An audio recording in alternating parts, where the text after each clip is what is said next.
திமுக வந்து அதிகமா, குறைவாங்கிறது வந்து நீங்க இன்னும் காலம் இருக்குன்னு வச்சுக்கங்களேன். பட் திமுக அத பத்தி கவலைப்படலங்கிறத நம்ம பார்க்கணும். ம். பயப்படல. ஏன்னா, அதுதான் அதுக்கு தான் என்ன சொல்லுது திமுக என்ன சொல்லுது? நீங்க எங்கள பார்த்து பயப்படுறாங்களா? நாங்க உங்கள பார்த்து பயப்படுறோமா? நீங்க தான் 5 முறை வந்தீங்க. இப்போ ம். ஒவ்வொரு முறை நீங்க தான் வந்துகிட்டு இருக்கீங்க. புரியுதுங்களா? உங்களுக்கு ம். தான் ம். ஒரு பயம். ஒரு தேசிய கட்சி, ஒரு முக்கிய பொறுப்பு. கிட்டத்தட்ட பார்த்தீங்கன்னா, நீங்க புரோட்டோகால்ல வந்து ஒரு 3வது இடத்துல இருக்கிறாரு அவரு.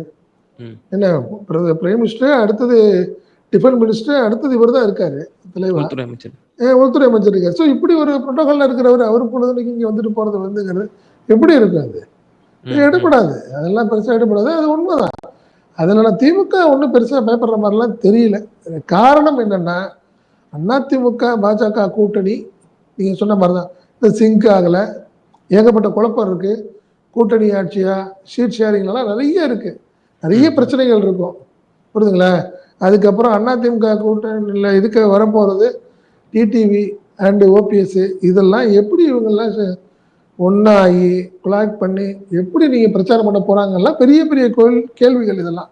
ஸோ இதெல்லாம் திமுகவுக்கு பெரிய சாதகமா இருக்க போகுது. அதனால தான் திமுக ரொம்ப தெளிவா இருக்கு பார்த்துக்கலாம் அப்படிங்கிறது.